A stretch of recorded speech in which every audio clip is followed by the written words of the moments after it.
ჯეირანაშვილის დაპატიმრებას მოვითხოვ. და მიმართეს ყბილაშვილს, არც ერთ ყბილაშვილს. მიიღო სასწრაფოდ რეაგირება. ხელმეორედ დააპატიმროს ყველები. თორე საკუთარი ხელი, ცარიელი ხელებით გავატყავე და თავი თავს გაყობა ხვედელიანს და სამშობლოს.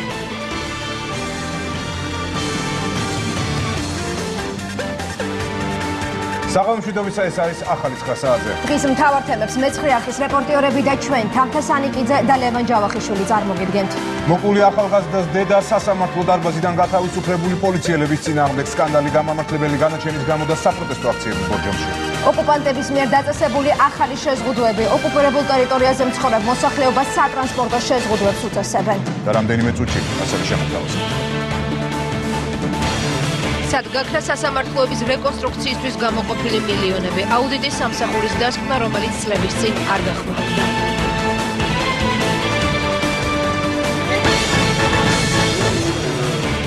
მოწმეების დარღვეული დუმილი და პოლიციის ექს-მაღალჩინოსნები, რომლებსაც სხვისი ქონების მითვისებაში ადანაშაულებენ.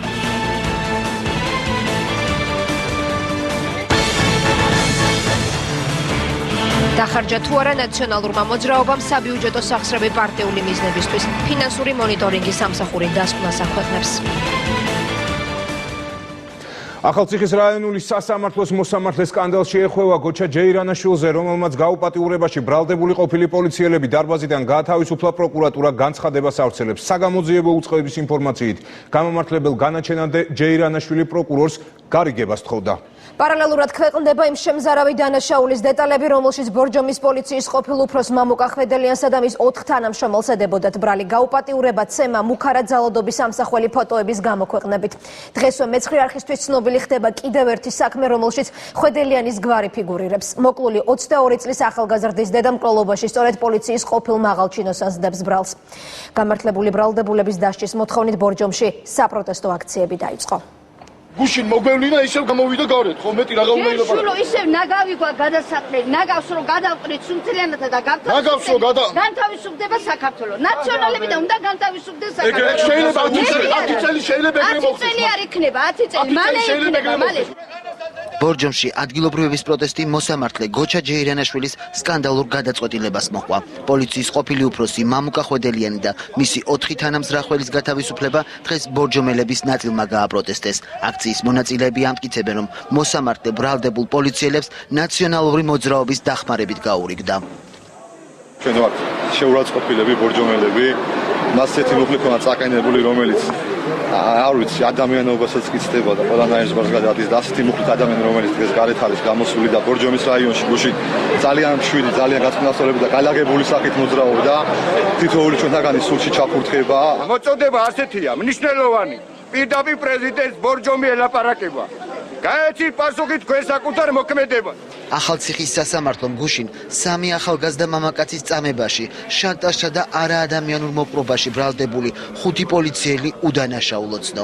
მთავარმა პროკურატურამ ძალადობრივი მეთოდები გაახმაურა, რითაც ხვედელიანი და სხვა პოლიციელები 2009 წელს ბაკურიანში ხულიგნობისთვის დაკავებულ ახალგაზრდებს გაუსწორდა. ნაცემი დაზარალებული პოლიციის 2 თანამშრომელმა მიიყვანეს მაგიდასთან, გადახარეს და გიორგი ბლიაძეს უთხრეს, რომ მასთან დაემყარებინა სექსუალური კავშირი, რის საპასუხოდაც გიორგი ბლიაძემ აიღო რკინის სკამი და სკამის ფეხი მსხვერპლს უკანა ტანში შეუყვანა. გაუპატიურების შემდეგ კი მსხვერპლი იატაკზე დააგდეს. ამის შემდეგ მამუკა ხვედელიანმა მსხვერპლს უთხრა, რომ გადაღებულ სურათებს ბაკურიანის ცენტრში გამოუქვეყნებდა, თუ კი ჭკუით არ მოიქცეოდა. მთავარმა პროკურატურამ კიდევ ერთი სკანდალური ფაქტი გაახმაურა. განაჩენის გამოტანამდე მოსამართლე გოჩა ჯეირანაშვილი პროკურორს გარიგებას თავაზობდა. მოსამართლე გოჩა ჯეირანაშვილი მისი ინიციატივით არაოფიციალურ ვითარებაში შეხვდა სამცხე ჯავახეთის პროკურორს გივი პაპუაშვილს და ურჩია, რომ ბრალდებულებათან გაეფორმებინა საპროცესო შეთანხმება მათი გათავისუფლების პირობით, რაც მოსამართლის სიტყვებით ყველასათვის კარგი გამოსავალი იქნებოდა. ბორჯომის პოლიციის ყოფილი უფროსის და ამავე განყოფილების რამდენიმე თანამშრომლის პასუხისგებაში მიცემას ითხოვს 2010 წელს მოკლული 22 წლის რეზო არუცევის დედა. ის შვილის მკვლელობაში სწორედ იმ პოლიციელებს ადანაშაულებს, რომლებიც რამდენიმე ახალგაზრდა მამაკაცის მიმართ განხორციელებულ წამებაში იყვნენ ბრალდებულები. წინ გამოუშვა. მე მოვითხოვ მოსამართლის გოჩა ჯეირანაშვილის დაპატიმრებას მოვითხოვ და მიმართავ კბილაშვილს, არცელ კბილაშვილს. მიიღოს სასწრაფოდ რეაგირება. ხელმეორედ დააპატიმრონ ეს მკვლელები, თორე საკუთარი ხელით, ცარიელი ხელებით გავატყავეთ. ზიარუცევი მეცხრეახს მოკლულიშვილის ფოტოებს აჩვენებს და აცხადებს, რომ პოლიციელები, რომლებიც მოსამართლე ჯეირანაშვილმა გაათავისუფლა, მისი შვილის სასტიკად აწამეს. 22 წლის ახალგაზრდას მხოლოდ სახის არეში ავტომატით 4 ტყვია აქვს მოხვედრილი. ოჯახის მტკიცებით, რეზო არუცევი დაჭრილი იყო, როდესაც მამუკა ხვედელიანმა მისი მისამართით რამდენჯერმე საკონტროლო გასროლა განახორციელა. რაღა დასკვნა უნდა თუდიათ 5 ავტომატის ტყვია, თუმცა გაყალბებული იყო ისა, მაგრამ მაინც დაწერია რომ 5 ავტომატის ტყვია. ნასროლი, ასეთი ადამიანი როგორ შეიძლება გამოუშვან სასამართლოდან? რაც შეეხება ყოფილი პოლიციელების მიერ ნაწამებ ახალგაზრდებს, ერთ-ერთმა მათგანმა რამდენიმე თვის წინ მეცხრეახს ექსკლუზიური ინტერვიუ მისცა. 25 წლის მამაკაცი ყვებოდა თუ როგორ გააუპატიურეს სკამის ფეხით პოლიციელებმა, რაც ფოტოაპარატითაც გადაიღეს. სასამართლოს მიერ მიღებული განაჩენის შემდეგ მსხვერპლის ფსიქოლოგიური მდგომარეობა დამძიმდა. ამის შესახებ მისი ნათესავები საუბრობენ. მაგან მიიღო გადაწყვეტილება, რომ გაანთავისუფლოს ასეთი უსინდისო ხალხი, რომლებიც 9 წელი თუ 10 წელი იყო თუ მთელი თავიანთი ცხოვრება ჩვენ გვაგვაწამეს. სიკვდილის პირამდე მიგვიყვანეს. ჩვენ ადამიანები აღარ ვიყავით, ჩვენ თავს არ ვეკუთვნოდით. თუ მაგათ არ დავემორჩილებოდით, ჩვენ ან ციხეში უნდა ყოფილიყავით და ან საფლავში.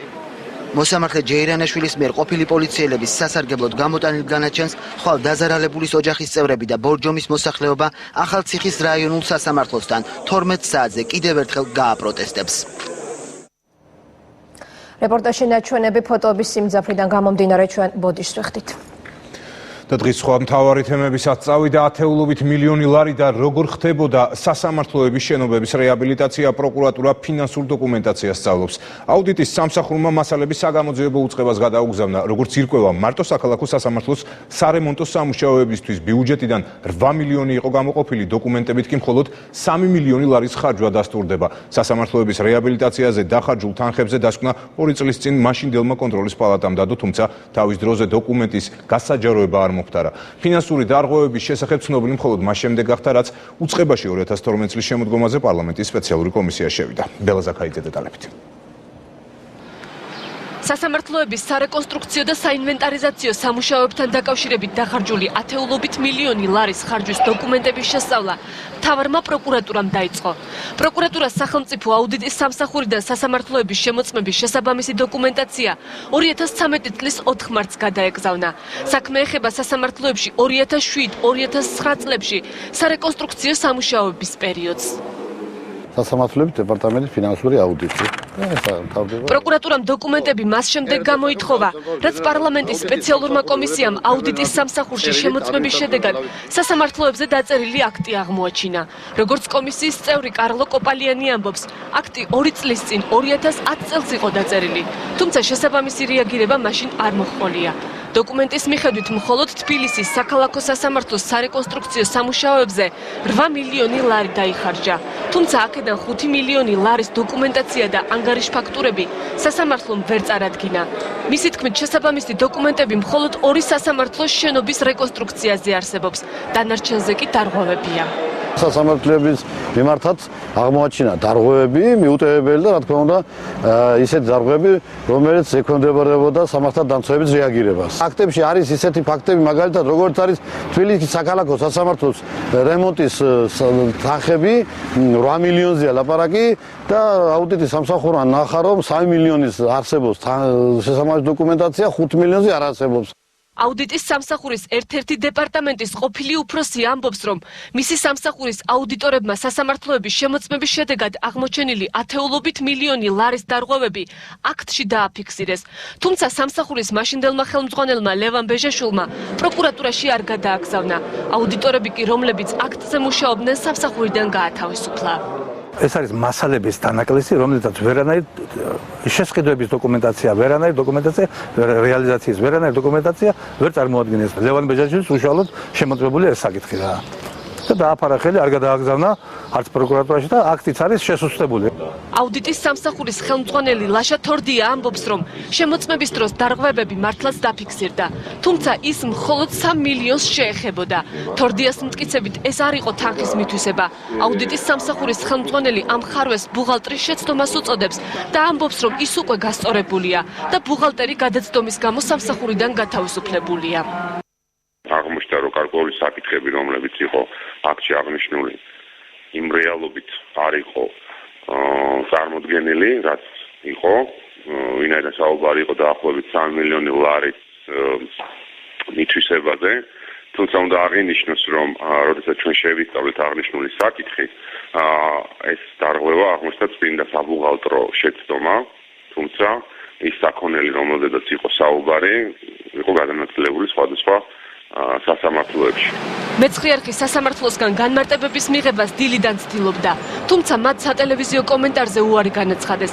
სატელეფონო საუბარში კი აღნიშნეს, რომ მიესალმებიან ამ საკითხის კომპეტენტური ორგანოს მიერ გარკვევას.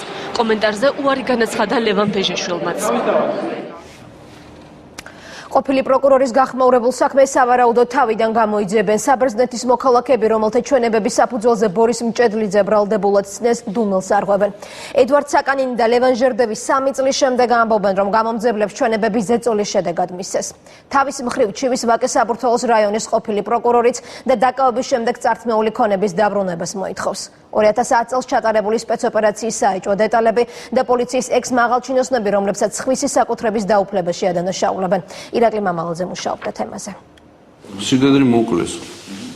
ნარკოტიკები ჩამიდეს, ტრადიციები მაღიარებინეს. მანქანა წაართვეს, საპროცესო 100.000 გადავიხადე. თანხა მქონდა სადღაც 7.000-მდე, ეგეთ წამართვეს. და 9 თვეები ციხეში, არაფრის გულისთვის. საბერძნეთის მოქალაქე 3 წლის წინ ჩატარებული სპეცოპერაციის გამოძიებას და მის წინააღმდეგ გამოტანილი განაჩენის გადახედვას ითხოვს. ედვარდ საკანიანი რუსთავი თბილისის გზაზე 2010 წლის 3 ნოემბერს ოჯახის წევრებთან ერთად დააკავეს. როგორც თავად ამბობს, პოლიციელების ძალადობრივ ქმედებას მისი სიდედრი ემსხვერპლა, რომელსაც სპეცოპერაციის დროს ავტომობილი დაეჯახა. საკანიანის მეუღლესა და მცირეწლოვან შვილს კი რამდენიმე საათის განმავლობაში მანქანიდან გადმოსვლის საშუალება არ მისცეს. აქ საქმე გვაქვს უცხოეთის მოქალაქესთან, რომლის მიმართაც არ მოერიდა გამოძიება, თავის მიზნის მიღწევაში არ მოერიდა უცხოეთის მოქალაქის გამოყენებას, უცხოეთის მოქალაქის ზეწოლას, უცხოეთის მოქალაქის შანტას, უცხოეთის მოქალაქის ოჯახის წევრების შანტას. აღნიშნულ სისხლის სამართლის საქმეზე ამოწმების დაკითხვის შედეგად კაფიოდ გამოიკვეთა ის არასრული სქემა, რომელიც წარმოადგენა იმდროინდელმა პროკურატურამ. უცხო ქვეყნის მოქალაქე სამართალდამცავებმა ქურდული სამყაროს წევრობის ბრალდებით დააკავეს. როგორც თავად ამბობს, ზეწოლისა და შანტაჟის შედეგად ვაკე საბურთალოს ყოფილი პროკურორის წინააღმდეგ სრუჩვენება მიაცემინეს. აღნიშნულ ჩვენებაში ედვარდ საკანიანი ყვება, რომ მან ყოფილ პროკურორთან ერთად საბერძნეთში კანონიერი ქურდების შეკრიბა და ერთობლივად სამომავლო გეგმები დასახეს. ედიკ საკანიანი და ბორის მჭედლიძე დანაშაულებრივად დაუკავშირდნენ საბერძნეთის ტერიტორიაზე მყოფ კანონიერ ქურდებს ლაშა შუშანაშვილს, კობა შერმაზანაშვილს და ნოდარ უსოიანს, ვინმე სტას, აგრეთვე ქურდული სამყაროს წევრებს ალბერტას და ქრისტოს. მოწვეულ ქურდულ გარჩევაზე გავლენის სფეროების გადანაწილება მოხდა. ყოფილი პროკურორის წინააღმდეგ ჩვენება მიაცემინეს ლევან ჟერდევს, რომელიც ფინანსურმა პოლიციამ თაღლითობის მცდელობის ბრალდებით დააკავა და მხოლოდ სრუჩვენების მოპოვების შემდეგ გაათავისუფლა. მე ბრალი მქონდა წაყენებული თაღლითობის მცდელობაზე და ზეწოლა, რაც შეეხება ზეწოლას, მქონდა ანუ როგორც ფიზიკური, იგივე სიტყვიერი ზეწოლა, რომ ბორიაზე დამეწერა, რომ ვითომ მე და ბორია ფულებს ვაკეთებდით კარიბჭეში. ძიების მასალებით სწორედ მოწმეთა ჩვენებების საფუძველზე წაუყენეს ბორის მჭედლიძეს ბრალი. მოგვიანებით მან 9 მილიონიანი ქონება საპროცესო გარიგების შედეგად დათმო. ყოფილი პროკურორი სამართლებრივ დევნასა და ქონების წართმევაში ძმებ კოდუებს ადანაშაულებს. დათო კოდუა იყო და მეორე პიროვნება იყო სოსო კარსელაძე, რომელსაც ჰქონდათ ანალოგიური ტერმინალი. ეს ყველაფერი ჩემი ტვირთები, რომელიც იყო ეს გადაზიდვები, გადავიდა მაგათ ტერმინალში. დაზარალებულის ადვოკატმა მთავარ პროკურატურას ხელახალი გამოძიების მოთხოვნით უკვე მიმართა. ბორის მჭედლიძის განცხადებასთან დაკავშირებით საქართველოს პროკურატურაში მიმდინარეობს გამოძიება და საქმის დასრულების შემდეგ საზოგადოებას შესაბამისი შედეგების შესახებ ვაცნობებთ. ქურდული სამყაროს წევრობის ბრალდებით გასამართლებულები საჩივრის შეტანას სასამართლოშიც გეგმავენ. მითვისებული საბიუჯეტო თანხა და უკანონო პოლიტიკური შეწირულობა პარტიების ფინანსური მონიტორინგის სამსახურმა დასკვნა და დოკუმენტის მიხედვით ერთიანმა ნაციონალურმა მოძრაობამ კანონის დარღვევით საბიუჯეტო სახსრები პარტიული მიზნებისთვის გამოიყენა. უკანონო შეწირულობის სახით კი 5 მილიონზე მეტი ლარი მიიღო. საქმე პროკურატურას ძიებისთვის უკვე გადაეცა. ოპოზიცია კვლავ პოლიტიკურ დევნაზე საუბრობს. მმართველ გუნდში კი განმარტავენ, რომ სახელმწიფო აუდიტის სამსახურის მიერ გავრცელებულ ინფორმაციას სამართლებრივი შეფასება უნდა მიეცეს. თამარ გოგესაშვილის რეპორტაჟი. რიგი სახელმწიფო უწყებების მიერ უგულებელყოფილი იქნა დასაქმების პროგრამის გათვალისწინებული მიზნები და საბიუჯეტო სახსრები მიმართული იქნა ერთიანი ნაციონალური მოძრაობის წინასაარჩევნო კამპანიის სასარგებლოდ.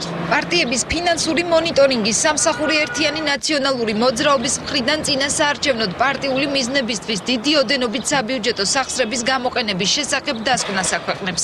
ერთიანმა ნაციონალურმა მოძრაობამ კანონის გვერდისავლით პარტიული მიზნებისთვის გამოიყენა დასაქმების პროგრამისთვის გათვალისწინებული საბიუჯეტო სახსრები და მიიღო უკანონო შემოწირულობა 5.240.880 ლარის ოდენობით. ეს ის ერთჯერადი სახელფასო ქვითარია, რომელიც გურჯაანის რაიონის სოფელ კაჭრეთში მცხოვრებმა თინათინ ხუციშვილმა წინასაარჩევნოდ ნაციონალური მოძრაობის სასარგებლოდ გაწეული აგიტაციისთვის მიიღო. სოციალური აგენტის სტატუსით დასაქმებული სამუშაო კონტრაქტით გათვალისწინებულ ვალდებულებებზე გვიყვება. ჩამოვიდო და მიშა უნდა წასულიყავით ტაში უნდა დაგვეკრა, ხალხი უნდა მოგვექუჩებინა. წაგვეყვანა ხალხისთვის მობილიზაცია გაგვეკეთებინა, აქ ვინმე მოვიდო და იმას უნდა შევხედროდით და აი ეს პატარა უბანი გვებარა, დარბის უბანი. შევდიოდით ოჯახებში და გვავალდებულებდნენ იმას, რომ ვინ იყო ნაციონალების მომხრე, ვინ იყო ოპოზიცია, ჩვენ ძირითადი მოვალეობა ეს იყო. თინა ხუციშვილისგან განსხვავებით არანაირი სახის სამუშაო არ შეუსრულებია ჩოხატაურის რაიონის მკვიდრ ხათუნა ბერძენიშვილს, მისთვის დღემდე უცნობია რის სანაცვლოდ მიიღო 240 ლარი. ველოდებოდი რომ ვიმუშავდი როგორც სოციალაგენტი, მეტი არაფერი დავალება არ მოუწია ჩემთვის, რომ ან ეს უნდა გააკეთო კონკრეტულად, ან აქ უნდა წაყვიდე, ან არაფერი ამ დაგვარი არ ყოფილა.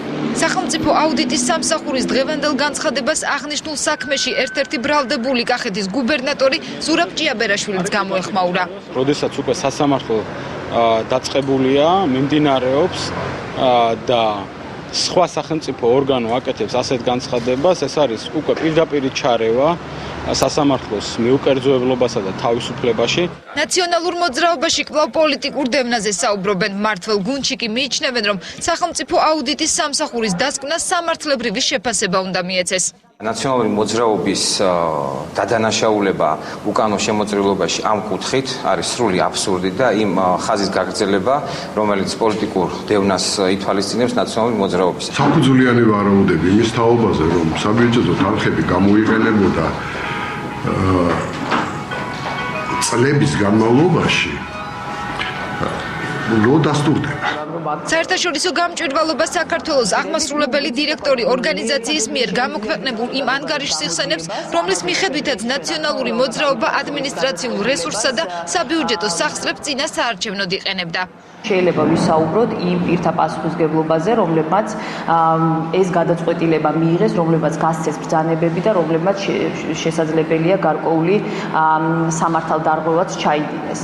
დანაშაულის ნიშნების გამო სახელმწიფო აუდიტის სამსახურმა შემდგომი გამოძიებისთვის საქმე მთავარ პროკურატურას გადასცა. კბილაშვილის უწყება საქმის გაცნობის ეტაპზეა. დაუმძიმდებათ თუ არა ბრალი ვანო მერაბიშვილსა და ზურაბ ჭიაბერაშვილს გამოძიების მსვლელობისას გაირკვევა.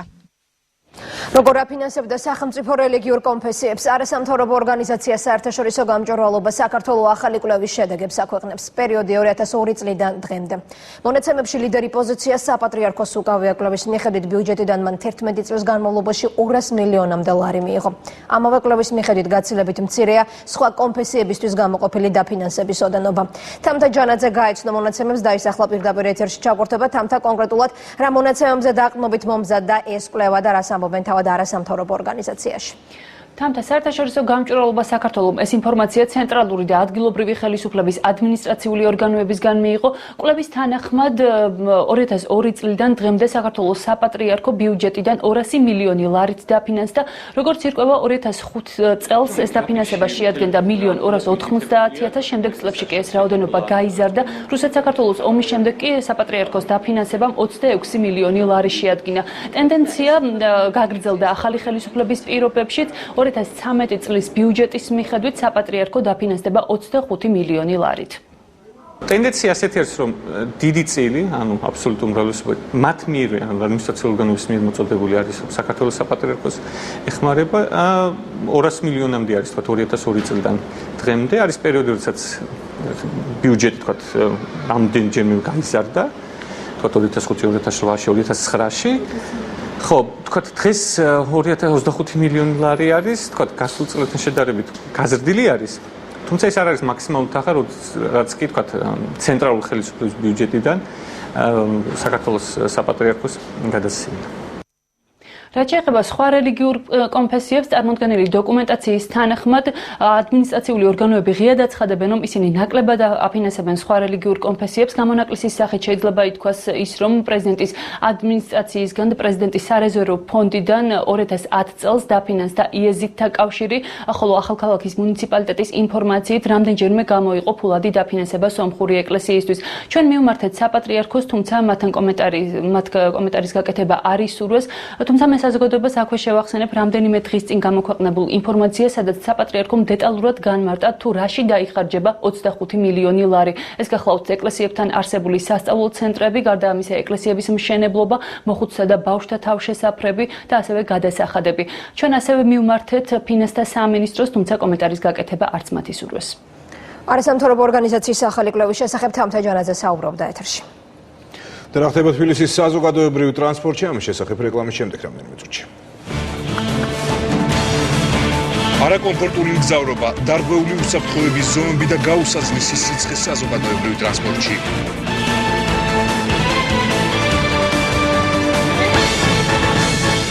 ნაციონალური მოძრაობა კიდევ ერთი დეპუტატის გარეშე, რატომ დატოვა დავით წერეთელმა ფრაქცია და ვინ არიან საკრებულოს თავმჯდომარეობის სავარაუდო კანდიდატები.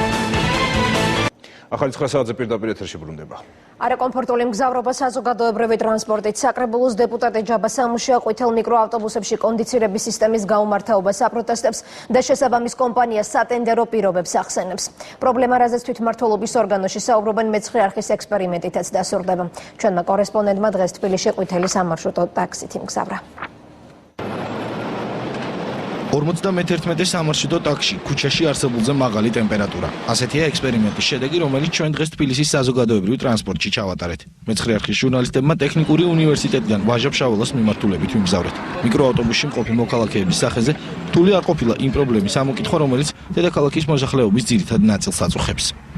ცხელა ძალიან, მაგრამ როგორც წესი მიზეზი ის არის, რომ გაფრჭებული და არ მუშაობს. ყველა მარშრუტკაში სადაც მძღოლები ითხოვენ, მგზავრები ითხოვენ, რომ ჩაირთოს. რა თქმა უნდა, ისეთი დროა, რომ სიცხეა და პრობლემაა. რატომ არ მუშაობს კონდიცირების სისტემა თბილისში მოძრავ მიკროავტობუსებში? ეს არის კითხვა, რომელზე პასუხსაც მოქალაქეებთან ერთად თბილისის საკრებულოშიც ითხოვდნენ. ჯაბა სამუშიას თქმით, მიკროავტობუსების ტენდერის დროს კონდიცირების სისტემა ერთ-ერთი პუნქტი იყო და კომპანიას ვალდებულება აქვს, რომ ეს საკითხი ყველა მიკროავტობუსში მოაგვაროს. მიკროავტობუსების ტენდერში გამარჯვებულ ფირმას ერთ-ერთ მთავარ მოთხოვნად ჰქონდა ჩადებული, რომ მას უნდა ქონოდა კონდიცირების სისტემა. ჩვენ მივმართავთ მერიას, რომ სასწრაფოდ დაუკავშირდეს თბილისის მიკროავტობუსს, მოახდინოს იმ ხელშეკრულების პირობების, ასე ვთქვათ, შესრულება. მოქალაქეებისა და საკრებულოს წევრის ბრალდებებს თბილისის მიკროავტობუსის წარმომადგენელმა უპასუხა. კომპანიის საზოგადოებასთან ურთიერთობის სამსახურის უფროსი ამბობს, რომ მიკროავტობუსებში კონდიცირების სისტემა გამართულია და კონდიციონერის ჩართვა მძღოლმა უნდა უზრუნველყოს. ყველა მძღოლი გაფრთხილებულია და ვალდებულია, რომ ეს სისტემა კონდეს ჩართული. იმ შემთხვევაში თუ ჩართული არ არის, გზავრ შეუძლია მოთხოვოს ჩართვა და თუ მძღოლმა მისი მოთხოვნა არ შეასრულა, გზავრ შეუძლია დაგვიკავშირდეს და ჩვენ მივიღებთ სათანადო ზომებს, რომელშიც ასევე შედის ადმინისტრაციული ნორმებიც. მძღოლების დამოკიდებულებაზე საუბრობენ მგზავრებიც. მათვისაც ხშირად უწევს მიკროავტობუსით მგზავრობა, ამბობენ, რომ მძღოლების უმრავლესობა საწვავის დაზოგვის მიზნით კონდიციონერს არ თავს. ართავენ კონდიციონერებს. არ ირთვება. გითხოვიათ მძღოლისთვის. ეხლა უკვე აღარ აზრი არ აქვს. ხოვნას რამდენჯერ უთხარით, იმდენ რეაგირება არ არის. აწუხებს ხალხს რა თქმა უნდა სიცხე. გთხოვთ ხოლმე მძღოლს რომ კონდიციონერი ჩართოს. როცა არ არის მithოვია ხოლმე, კი ბატონო. ასრულებენ ხოლმე. რა თქმა უნდა არა. თავად მძღოლები კი ხელმძღვანელი კომპანიის ხარვეზზე საუბრობენ. მათი თქმით კონდიციონერები არ მუშაობს და მისი შეკეთება თბილისის მიკროავტობუსის ფარეხში ახლა მიმდინარეობს. გაფუჭებულები არის მის რაღაც 80%. და არ ცდილობთ რომ გააკეთოთ? კი, რიგში ვარ და რიგი არის და ყველა შეძროულად ყოველ გააკეთებს. თბილისის მიკროავტობუსში უნდა გააკეთოთ?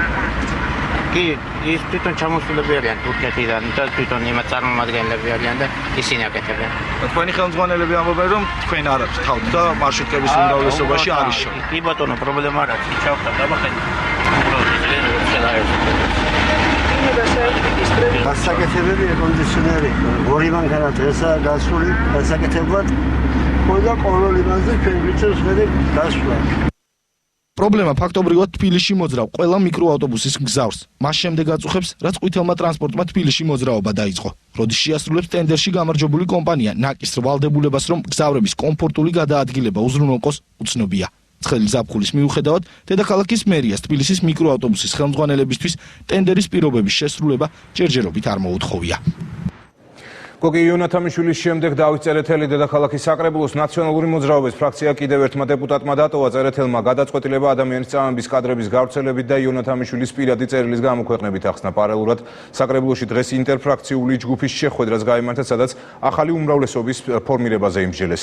დასახელდნენ საკრებულოს თავმჯდომარეობის სავარაუდო კანდიდატებიც.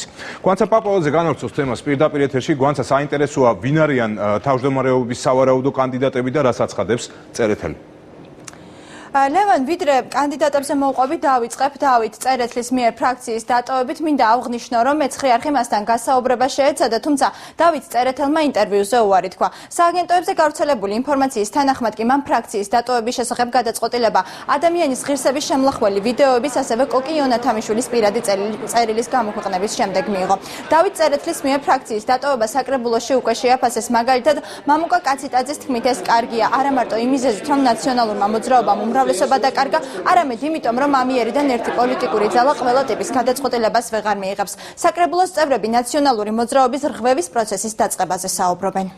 თბილისის მოდელი არის კარგი პილოტ პროექტი სახელმწიფოსათვის, რომ ერთმა პოლიტიკურმა ძალამ უკონტროლოდ, თავზე ხელაღებულად არ წარმართოს პოლიტიკური პროცესები.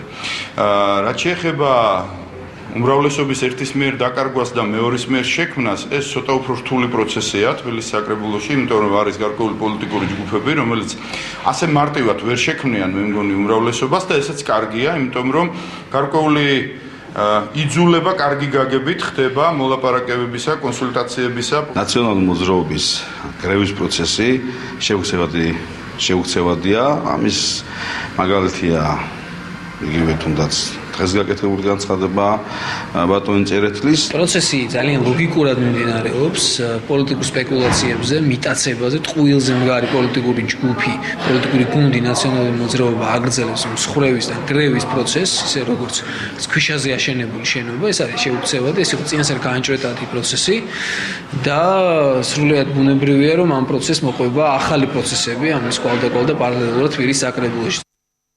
დეპუტატების მიერ ნაციონალური მოძრაობის დატოვებას და შესაბამისად უმრავლესობის დაკარგვას საკრებულოში უკვე მოყვა ახალი პროცესები და დაიწყო მსჯელობა ახალი უმრავლესობის ფორმირებასთან დაკავშირებით. დღეს უკვე შეიკრიბა ინტერფრაქციული ჯგუფი, სადაც საკრებულოს თავმჯდომარეობის სავარაუდო კანდიდატები დასახელდნენ.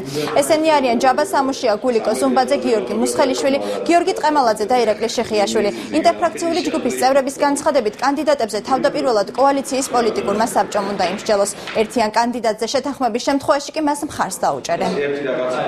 სხვადასხვა კანდიდატურაა, არ არის ერთი და ერთპიროვნული კანდიდატურა, თუმცა მათ შორის შემიძლია დაგესახელოთ იგივე ბატონ ჯაბა სამუშიას, ბატონ ირაკლი შეხიაშვილის, ბატონ გიორგი ტყემალაძის გიორგი მუსხელიშვილის კალოდანი გულიკოს უმბაძის კანდიდატურები ამ საკითხებთან დაკავშირებით, მათ შორის პერსონიფიცირებულ საკითხებთან დაკავშირებით კანდიდატურებთან მიმართებით, რა თქმა უნდა, გადაწყვეტილება იქნება მიღებული, მაგრამ არა მხოლოდ საკრებულოს ინტერფრაქციულ რეჟიმში.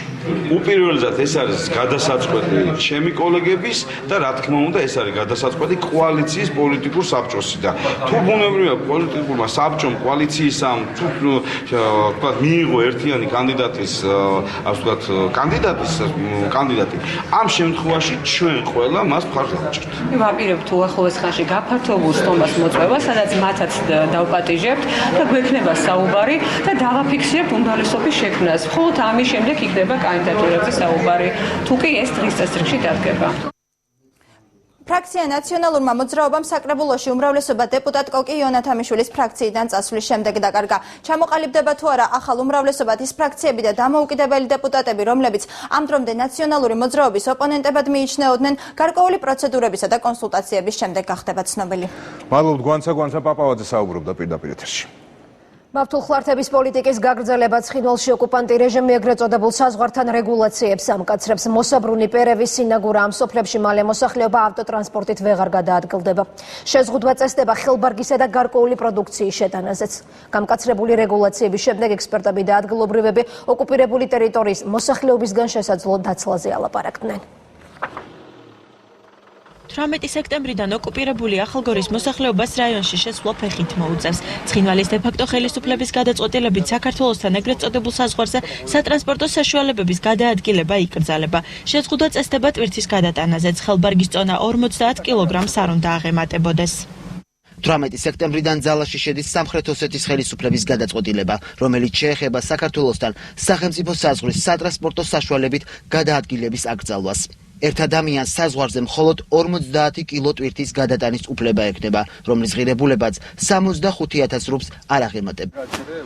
იგივე შეზღუდვები დაწესდება პერესა და სინაგურასთან არსებულ საგუშაგოებზეც. ადგილობრივი მოსახლეობა ამბობს, რომ ტრანსპორტით გადაადგილების აკრძალვის შემთხვევაში საკვები პროდუქტის შეტანა შეუძლებელი გახდება, რაც სოფლების დაცლის საშიშროებას ქმნის. პროდუქტის წინ დადიანათი და სამონტყობოშიც არჩითადია. მამა ჩემი განცად ამის უმალაც იყო სამონტყობოში ვერ იყო კარგი. ტრანსპორტის გარეშე ნამდვილად აღარ შეგვიძლია იქ სიარული მით უმეტეს ხნიერი ხალხი ყავს იქ და მათ სულ აბა ვერ შეძლებენ ისინი იქ ფეხით სიარულს და იძულებულები ვიქნებით ალბათ აქ ყავდეს ის მოხუცებით და ყველა გაყიდის რაღაც ვისაც რა ყავს საქონელია თუ ფრინველია თუ რაც არის და ალბათ აქ წამოვა ყველა. ოკუპირებულ რეგიონებში არსებულ ვითარებას პრემიერ-მინისტრი გუშინ გამართულ პრესკონფერენციაზე გამოეხმაურა და მას შემაშფოთებელი უწოდა. არ უნდა ჩავარდეთ ისტორიკებში შემთხვევებისგან, რაც შემაშფოთებელია, რა თქმა უნდა, დღესაც ვიმეორებ. ჩვენ ყველა ქმედება გავაკეთეთ, საერთაშორისო თანამეგობრობა ყველანი ჩავაყენეთ საქმის კურსში, ყველამ გამოთქვეს ამაზე და გაგზავნეს შეკითხვები რუსეთის მიმართ. ოსის სეპარატისტების გადაწყვეტილებაში რუსულ კლასს ხედავს რეინტეგრაციის საკითხებში სახელმწიფო მინისტრი. პაატა ზაქარიაშვილის განცხადებით, კრემლის პოლიტიკა ქართულ-რუსული მოლაპარაკებების ჩიხში შესვლის მცდელობაა. პუტინი როცა ცდილობს ვითომ და შეარბილოს პოლიტიკა და რაღაც ვითომ საქართველოს მმართველობით რაღაც თითქოს და დადებით ჭყალებში რაღაც კონტექსტით რაღაც ტერმინებს ტექსტებს ავრცელებს, ამბობს რომ იქ ადგილზე უნდა შერიგდნო ხალხიო, ქართველებს დავსვებს გულისხმობს და აფხაზებს, ხო? როგორ ამ ფორმით, ანუ თვითონ და მისი საქმე აბსოლუტურად ეწინააღმდეგება მის მიერ გაჟღერებულ პოზიციას, რა თქმა უნდა, კიდევ ერთხელ წარმოაჩენს რამდენად ფარისეულურია რუსული პოლიტიკა. ცხინვალის დე-ფაქტო ხელისუფლების გადაწყვეტილებას საგარეო უწყებაშიც გამოეხმაურნენ. მინისტრი მაია ფანჭიკიძე ამბობს, რომ პრობლემის მოსაგვარებლად ქართულ მხარეს საერთაშორისო ასპარეზის გარდა სხვა ბერკეტი არ გააჩნია. ჩვენ გარდა დიპლომატიური ნაბიჯებისა, განცხადებებისა და საერთაშორისო თანამეგობრობის მხარდაჭერისა, სხვა ინსტრუმენტი არ გაგვაჩნია იმისათვის, რომ ამას წინ აღვდგეთ. საპარლამენტო უმცირესობა ხელისუფლებას რუსეთთან მიმართებით თავის მოტყუებაში ადანაშაულებს. უმრავლესობაში კი განმარტავენ, რომ ოკუპირებული ტერიტორიების შესახებ კანონში ცვლილებების ერთ-ერთი მიზანი ამ რეგიონებში გადაადგილების გამარტივება იყო. იგივე ცვლილებები, რაც განხორციელდა ოკუპირებული ტერიტორიების შესახებ კანონში, გულისხმობს იმას, რომ კომუნიკაცია და ასე ვთქვათ, გადაადგილება ამ ორ ტერიტორიას შორის იყოს ასე ვთქვათ, შესაძლებელი და გამარტივებული. ჩვენ მოუწოდებთ ჩვენს ძმებს და რუს პარტნიორებს და ყველაფერი დაალაგდება თავის ადგილზე. ჩანს როგორი გულუბრყვილოა ეს ყველაფერი. როგორი მოწყვეტილია რეალობაში. ექსპერტები დე-ფაქტო საზღვართან დაკავშირებულ მიმდინარე პროცესებს ქართულ მხარეზე ზეწოლის მცდელობა დაფასებენ. ეხლა მიდის თამაში ესე იგი ზეწოლა ქართულ მხარეზე, რომ ქართული მხარე უფრო დამთმობი იყოს, ქართული მხარე არ თმობს, ჩვენი ნერვები არ უნდა ავიშალოთ, თუმცა ასე ვთქვათ, გავაგრძელოთ ის გეზი, რომელიც აღებული გვაქვს. კონსტრუქციული თანამშრომლობის შესახებ ქართული მხარის სურვილის მიუხედავად ოსი სეპარატისტების გადაწყვეტილება სატრანსპორტო მიმოსვლის აკრძალვის შესახებ 3 თვეში ამოქმედდება. 116 კილოგრამი ჰეროინი საქართველოში პოლიციამ საერთაშორისო ნარკოტრაფიკის საქმე გახსნა 500 გრამიან შეკრებად დაფასოებული 222 ერთეული ნარკოტიკული საშუალება ავტომობილის ძარაზე სპეციალურ სამალავში ინახებოდა. სამართალდამცავებმა ახალციხის ტერიტორიაზე დააკავეს თურქეთისა და მოლდოვის რესპუბლიკის 2 მოქალაქე.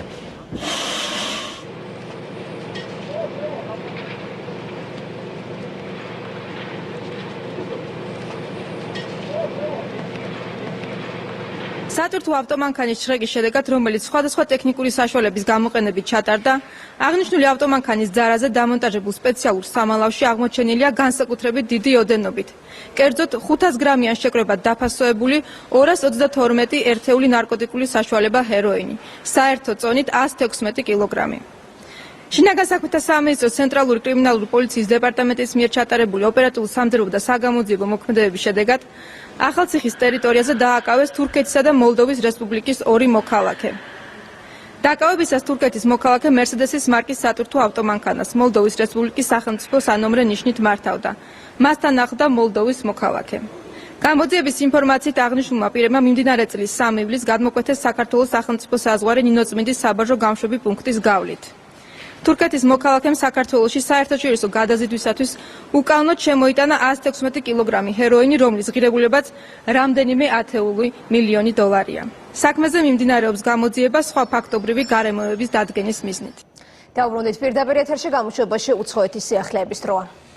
სამხედრო გადატრიალება ეგვიპტეში მასობრივმა ანტისახელისუფლებო დემონსტრაციებმა გაჭრა ულტიმატუმის ვადის ამოწურვის შემდეგ. ეროვნულმა არმიამ მოჰამედ მურსი გადააყენა ქვეყანას დღეიდან ახალი პრეზიდენტი ყავს თანამდებობას დროებით საკონსტიტუციო სასამართლოს თავმჯდომარე იკავებს, რომელიც პრეზიდენტის მოვალეობას ვადამდელ არჩევნებამდე შეასრულებს.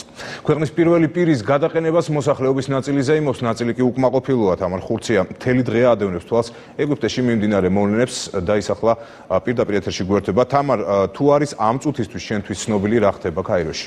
ამ წუთებში ქაიროში და მთელი ეგვიპტის მასშტაბით 100,000-ობით დემონსტრანტი აღნიშნავს მუჰამედ მურსის გადაყენებას და ზეიმობს. მურსის მმართველობა საკმაოდ ხანმოკლე აღმოჩნდა. 1 წლის თავზე პრეზიდენტი, რომელიც რევოლუციის საშუალებით მოვიდა ქვეყნის სათავეში და დემოკრატიული არჩევნებით გაიმარჯვა, სამხედრო გადატრიალებით დაასრულა თავისი მმართველობა. რა გახდა დემოკრატიული არჩევნებით მოსული პრეზიდენტის გადაყენების მიზეზი და რა შეფასებას აძლევს ეგვიპტეში მიმდინარე მოვლენებს საერთაშორისო საზოგადოება, ნახეთ ჩვენს რეპორტაჟში. ეგვიპტეში 5 დღიანი არეულობა სამხედრო გადატრიალებით დასრულდა. არმიამ პრეზიდენტი მურსი გადააყენა და ვადამდელ საპრეზიდენტო არჩევნებამდე ქვეყნის პირველი პირის მოვალეობის შემსრულებელი დანიშნა. საკონსტიტუციო სასამართლოს თავმჯდომარემ ფიცი უკვე დადო. იცავ, რომ დავიცავ რესპუბლიკურ სისტემას, პატივცემ კანონსა და კონსტიტუციას. ვიმოქმედებ ხალხის ინტერესებიდან გამომდინარე და დავიცავ ქვეყნის დამოუკიდებლობასა და უსაფრთხოებას.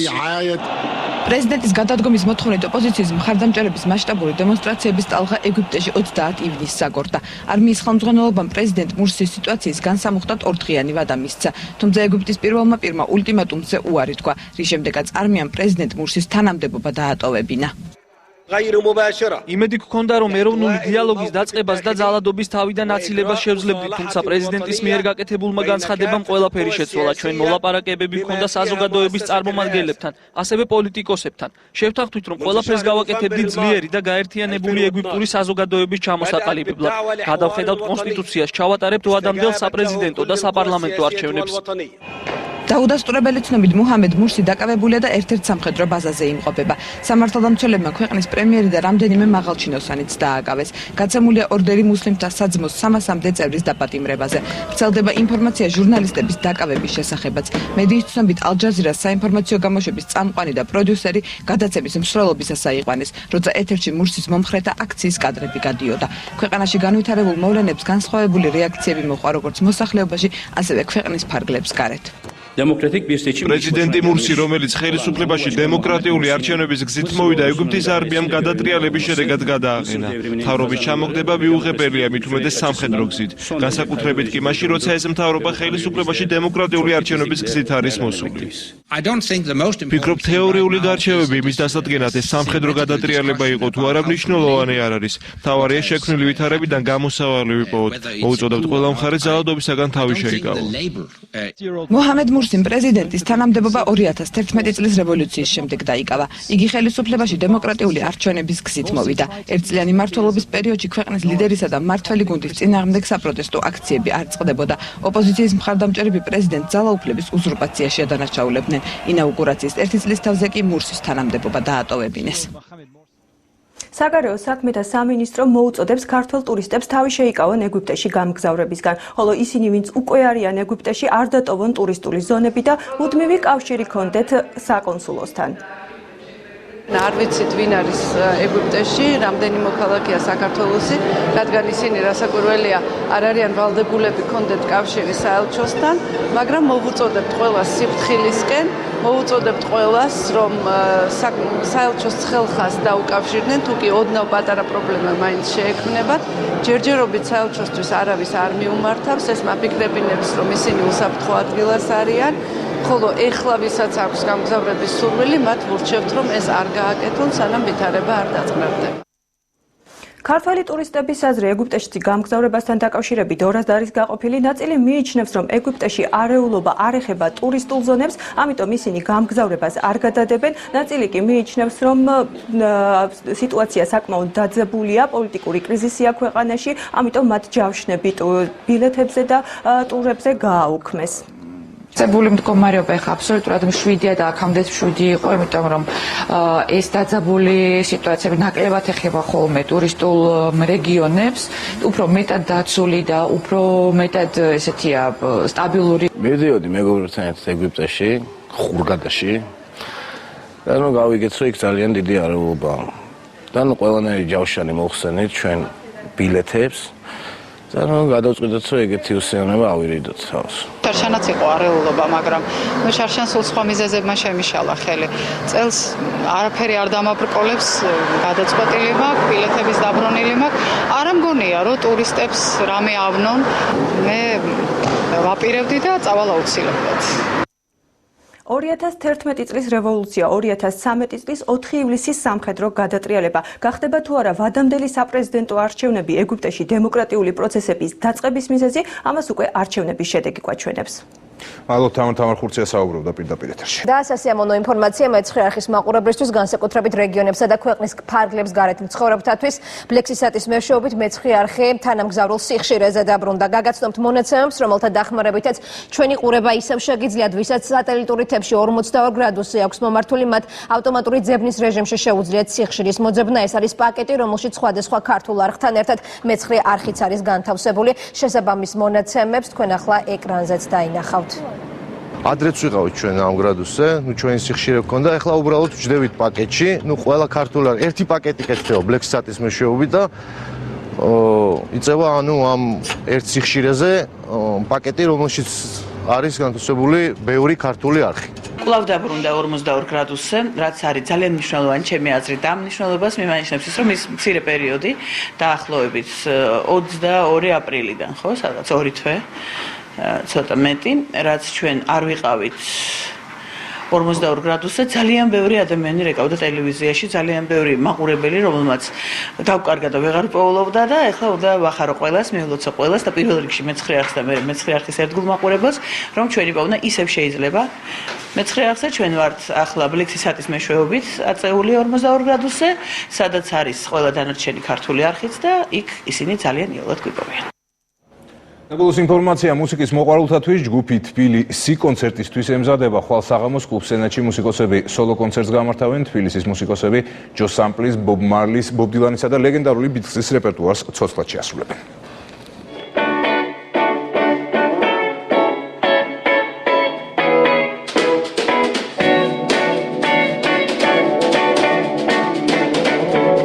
გენერალური რეპეტიცია კონცერტის წინ. ჯგუფის წევრები 2 საათიანი პროგრამისთვის ემზადებიან. თბილისის cover პროექტი ამჯერად სენატის მაყურებლისთვის მზადდება. ჟანრის მხრივ არ ვარ შეზღუდულები, იმიტომ რომ შემიძლია ვთქვა, რომ თითქმის რაღაც ყველა ჟანრს ვუკრავთ. ძირითადი პოპ-როკი არის, მაგრამ ანუ გვაქვს რეგიც გვაქვს, ფანკიც გვაქვს. ჯგუფი პირველად 2011 წელს შეიკრიბა. თავიდან რეპერტუარში მხოლოდ ქავერები ჰქონდათ და მსოფლიოს საუკეთესო ჰიტებს უკრავდნენ, თუმცა მოგვიანებით საკუთარი სიმღერების შესრულებას დაიწყეს. ერთი თვის წინ კი მუსიკოსებს ახალი წევრი შეემატათ. ჯგუფს შეუერთია მეხოთ ერთი თვეა.